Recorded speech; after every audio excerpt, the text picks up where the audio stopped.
No, bueno, muchas gracias Silvina Birz por aceptar la invitación. La idea es conversar un poco sobre el tema de lo que hoy por hoy está situado en la agenda, que es la pandemia del COVID y cómo va a ser esta vuelta a la escuela. Por ahí contarles y relatarles que Silvina Birz es secretaria de Ciencia y Tecnología y Política Educativa de la Municipalidad de La Matanza, que es el distrito más grande en Argentina en términos de concentración de población. También ha sido directora general de Educación de la provincia de Buenos Aires y directora ejecutiva de uno de los programas más emblemáticos en Argentina, como ha sido el programa Conectar Igualdad, que tiene que ver con las experiencias de programas de que buscan abordar o introducir el tema de la alfabetización digital a través de programas de experiencias uno a uno. Nada, y ahí charlar un poco con vos, Silvina, y que nos cuentes desde tu experiencia cómo considerás que cambió la valoración de la escuela a partir del COVID-19, qué nos deja como mensaje central este cambio para el sistema educativo y cuáles han sido las respuestas que ustedes tuvieron que ir desplegando y que vos tuviste que ir liderando en este distrito en particular, ¿no? Mira, para empezar, respecto a la valoración de la escuela, lo que se observa hoy es un fenómeno muy interesante, porque nosotros antes de la pandemia teníamos una escuela muy desvalorizada, con docentes realmente hasta demonizados, y, digamos, con la pandemia lo que se observó primero es una velocidad, digamos, muy importante de adaptación de los docentes a las nuevas, a la educación a distancia, no diría educación virtual, y después voy a explicar por qué, y al mismo tiempo una revalorización de los papás, de las familias o del adulto a cargo de los chicos, respecto, digamos, de lo que es la docencia, porque se dieron cuenta que no era tan fácil enseñar o explicar. Esto por un lado. En cuanto a la escuela, y esto pasó a nivel mundial, nosotros pensábamos que para junio teníamos 1.000 millones de estudiantes sin clase en más de 150 países, ¿no? Entonces, la verdad es que se sucedió un fenómeno que no se esperaba, ¿no? Porque se venía con dichos respecto de la docencia poco felices. Por ejemplo, se decía que las escuelas que tenemos escuelas del siglo XIX con docentes del siglo XX para chicos del siglo XXI como algo malísimo. Y en realidad sí, muchos de los docentes somos del siglo XX, pero eso no significa que no estemos actualizados ni con posibilidades de trabajar en el siglo XXI, y esto es lo que demostró la pandemia. Por otro lado, ¿qué pasó en la pandemia, digamos, o con la pandemia en educación? Digamos, es que, bueno, aumentó la brecha educativa. Claramente, digamos, algo que se disminuía, digamos, porque todos los chicos tenían la oportunidad de estar con un maestro, en un grado, en una escuela, aunque siempre las escuelas fueron muy diferentes. La infraestructura, digamos, de los chicos con necesidades básicas insatisfechas escolar era peor siempre que la que atendía a las clases altas, pero digamos, lo cierto es que el docente, digamos, cuando uno miraba el valor agregado en sí de la escuela y, digamos, sacaba las condiciones socioeconómicas de los chicos, el valor agregado de la escuela y de la presencialidad era muy alto. En cambio ahora, digamos, cuando la educación se hizo a distancia, lo que se hizo fue aumentar la brecha educativa. Entonces nosotros tenemos en el país, pero también en América Latina, digamos, por ejemplo, no más de un 50% de los chicos acceden a internet y o tienen una computadora. Pero a su vez de esa mitad, para poder tener educación sincrónica, o sea, a través de plataformas como Zoom o Meet o Jitsi o distintas plataformas, vos necesitas alta velocidad de internet. Y solo el 20-25% de los chicos, entre 20 y 25, tienen esa posibilidad por la velocidad de internet que tienen en las casas y porque además necesitan contar con un dispositivo, digamos, por lo menos para uso propio o compartido, pero no más de, digamos, se puede compartir con 2 o 3 personas. Pero la educación sincrónica, como requiere mucho tiempo del uso de ese dispositivo, entonces requiere, digamos, un nivel socioeconómico muy importante. Ahí es donde nosotros extrañamos tanto el programa Conectar Igualdad, que había distribuido 5.300.000 netbooks hasta el 2015, porque bueno, si hubiéramos tenido esas computadoras, como hoy Uruguay tiene el plan Ceibal, entonces estaríamos en otra situación. Entonces tenemos un 20-25% de chicos que pueden estudiar a través de estas plataformas virtuales, que igual tienen sus complejidades, digamos. ¿Por qué? Porque hay un autor que a mí me gusta mucho, que se llama Cristóbal Cobo, que es especialista en educación y nuevas tecnologías, y él dice, las nuevas tecnologías exigen nuevas pedagogías. Ni la capacidad de atención es la misma a través de la plataforma, ni lo que se puede enseñar es igual. Entonces, aún, digamos, a estos chicos que tienen mayor poder, digamos, o mayor acceso al mercado, también tienen dificultades porque es difícil cambiar modos de enseñanza tan rápido. Pero además tenemos un 75% de chicos que no tienen acceso a esta educación sincrónica. Y en estos casos, la pregunta es cómo se resuelve. Muchos docentes, y en muchos casos se resuelve a través de WhatsApp, o de la utilización de datos de los celulares de los padres, o de plataformas como YouTube, o acceso a Internet, pero limitado, digamos, plataformas como también Facebook, y entonces los docentes envían y reciben tarea a través del WhatsApp o a través de Facebook. Y después tenemos un tercer grupo, que no es un grupo menor, que es el grupo de los estudiantes, que por ejemplo ya el día 5 o 10 los papás no tienen crédito para cargar datos en el celular, y entonces trabajan a distancia, digo yo. Entonces cuando hoy, digamos, en Argentina, se pidió a los docentes que sigan entregando bolsones de comida cada 15 días, porque los chicos iban a almorzar o a, digamos, merendar al comedor de las escuelas, y desayunaban también. Entonces, para sostener, digamos, la alimentación, en vez de hacerla en la escuela, porque realmente significaría mucha movilidad en tiempos de pandemia, el gobierno decidió entregar bolsones de comida. Y se entregan cada 15 días. Entonces los chicos llevan y traen tarea, bueno, los chicos, los familiares que van a retirar el bolsón, cada 15 días, y se comunican muy eventualmente por WhatsApp, etc. También el gobierno lanzó programas de televisión abierta, de radio, entregó cuadernillos. Y en el caso de La Matanza, nosotros, siempre digo, no lo calculábamos, pero tuvimos suerte, porque algo que por ahí en otros países es algo de moneda común, en el nuestro no se entregan gratuitamente los libros de texto y los libros de literatura que los chicos tienen que leer. Y nosotros en el municipio, desde en el 2016, iniciamos un programa que se llama La Escuela Mejor con Libros, por el cual los chicos de nivel inicial, sala de 3, 4 y 5, reciben 2 libros de literatura. De primero a sexto grado en la primaria reciben todos los libros de matemática, de prácticas del lenguaje, sociales, naturales, inglés y libros de literatura. Y hasta tercer año de la secundaria también reciben los libros para estudiar. ¿Qué pasó? Esto alivianó la tarea de los docentes.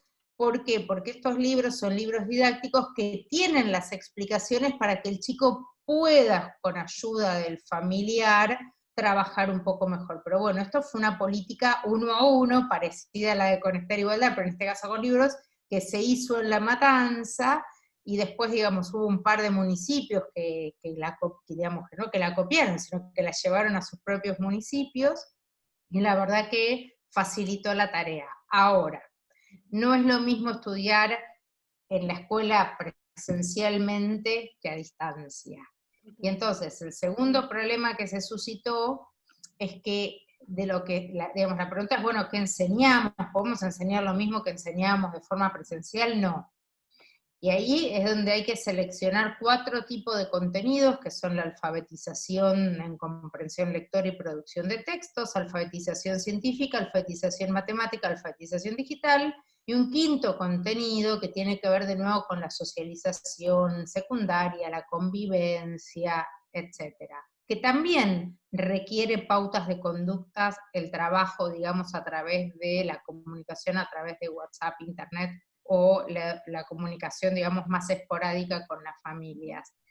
El tema es que muchas veces se hizo, en vez de trabajarse de este modo, se empezó a hacer, digamos, lo que nosotros llamamos la enfermedad de la tareitis. Se le da tareas, tareas, tareas, tareas, tareas a los chicos, pero no hay una lógica en cuanto a qué es lo que los chicos tienen que aprender, cuál es la secuencia, qué es lo que estoy queriendo que los chicos aprendan. Entonces un poco la idea es trabajar con esto. Y ahí, Por otro lado, sí. Conectando con esto de cómo será la vuelta a la escuela y pensar esa vuelta y qué cambio en los contenidos curriculares implica y qué nos dejó, diríamos, esta pandemia del COVID y qué nos va dejando, igual todavía la estamos transitando, ¿no? Para este proceso de cómo tienen que irse preparando los sistemas educativos. Mira, hay dos cuestiones. Acá primero va a haber un momento de transición, y no sabemos cuánto va a durar la transición. Pero a ver, primero geográficamente en Argentina, el 90% de la pandemia está concentrada en el AMBA, que es Capital Federal más conurbano. Entonces, hay provincias y, digamos, que van a abrir más rápidamente las escuelas que otras. De hecho, por ejemplo, en Argentina hay una escuela que funciona, que es una escuela en la Antártida, que funciona normalmente porque no llegó el COVID nunca, y difícilmente, por suerte, llegue. Esperemos que no lo haga. Pero va a haber tiempos distintos, y la transición también va a ser una transición muy fragmentada, porque no va a ser lo mismo la transición en una escuela que tiene 150 metros cuadrados y 7 chicos, porque es una escuela rural, multigrado, que la transición en una escuela en donde vos tenés aulas de 20, 25 metros cuadrados y tenés 50 chicos. Entonces ahí los chicos podrán ir una vez por semana a la escuela.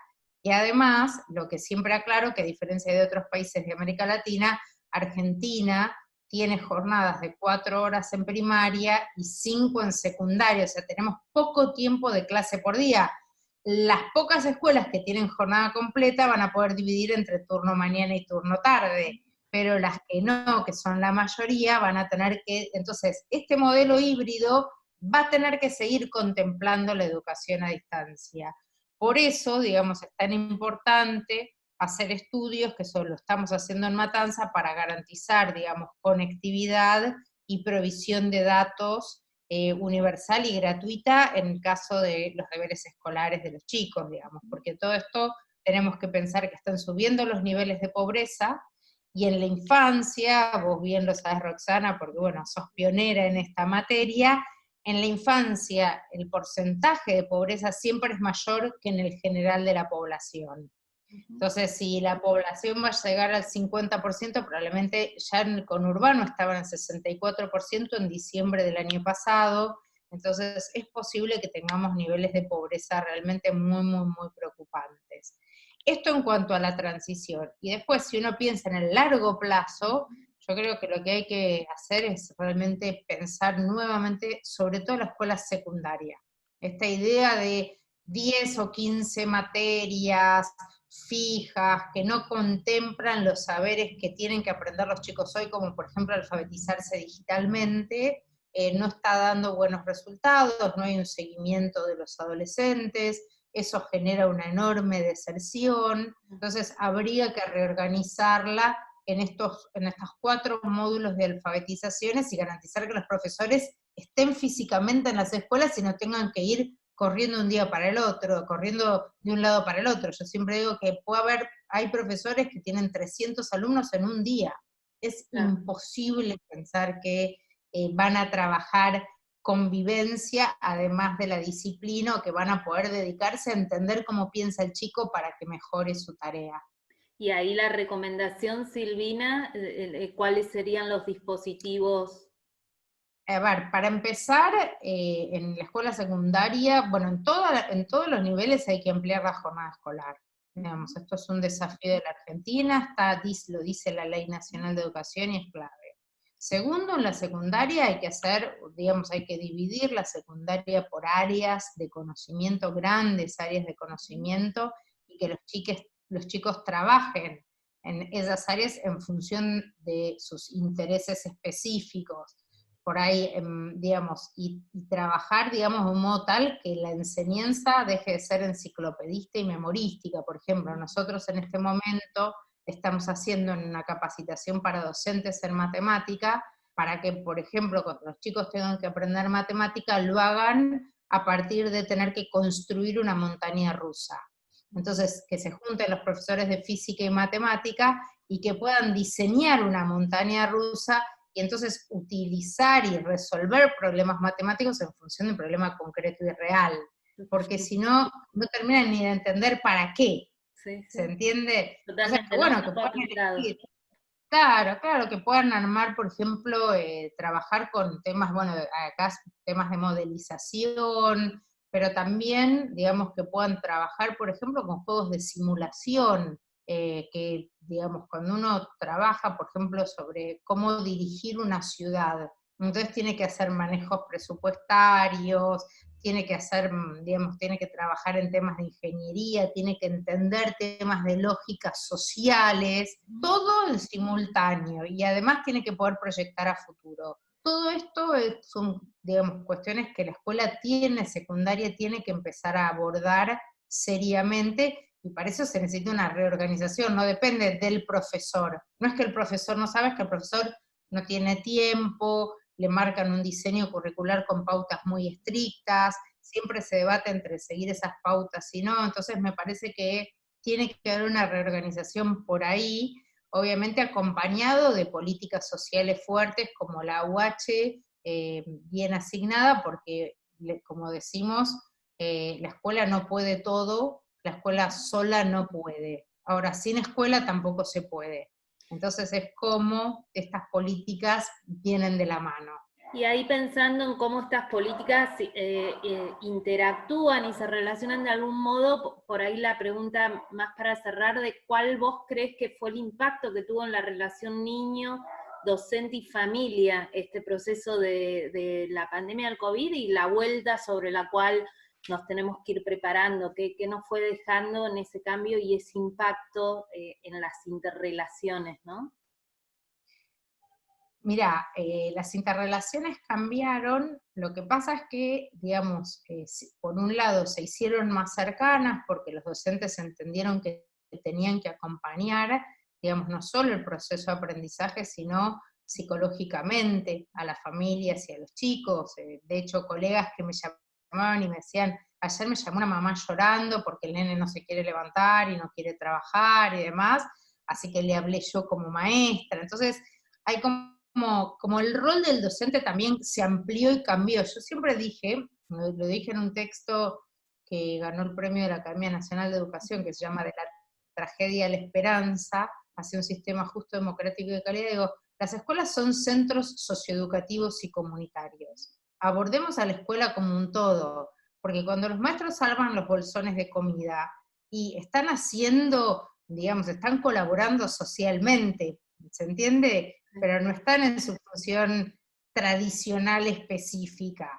Pero la escuela es un centro socioeducativo y comunitario y hoy se está cumpliendo muchísimo esa función. Ahora, al mismo tiempo surgen dificultades, porque comunicarse por WhatsApp o por teléfono implica reglas de comunicación que no son las de la presencialidad y que a su vez pueden generar otro tipo de conflictos. Por ejemplo, si alguien escribe en WhatsApp con mayúsculas, se entiende que grita, pero por ahí hay personas que no saben que que la mayúscula es un grito, o por ahí cuando se redactan los problemas de matemática que ha pasado, se redactan como si se estuvieran diciendo verbalmente. Por ejemplo, el caso de una maestra que dijo, tengo 3 macetas y 3 plantines. ¿Cuántos plantines tengo en total? Pero no se entendía si había 3 plantines en cada maceta o si había 3 plantines en total. Entonces las mamás le preguntaban, la maestra se puso nerviosa, pero el problema fue que ahí la maestra habló como si el problema estuviera dibujado en el pizarrón, pero no estaba dibujado. Entonces ella tendría que haber dicho, hay 3 macetas y 3 plantines en cada maceta. ¿Cuántos plantines tengo en total? ¿Se entiende? Entonces se dan estos problemas de comunicación por la ausencia de presencialidad. Sí, seguramente la pandemia nos deje muchos cambios a esto, en este camino que vos decías más híbrido, que vamos a tener que ir pensando de algunos cambios que van a tener que ir conviviendo, más los retos de los desafíos más estructurales, ¿no? Sí, y yo creo que es clave, digamos, incorporar no solo un segundo idioma, una segunda lengua en la educación, sino la alfabetización digital.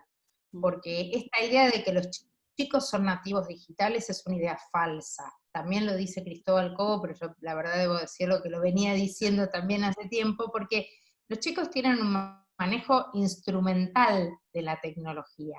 Pero, por ejemplo, los chicos no saben la diferencia entre el software comprado y el software libre, lo que es programación de código abierto y no, lo que significa que traqueen la información, lo que significa, por ejemplo, la diferencia entre una enciclopedia y Wikipedia, ¿se entiende? Entonces, y todas son cosas que son necesarias de aprender, sobre todo porque es un nuevo modo de comunicación, es una herramienta que puede ser buenísima, pero también puede ser antidemocrática si no se sabe manejar y si no se conocen los códigos de las nuevas tecnologías, ¿no? de las tecnologías de la información y comunicación.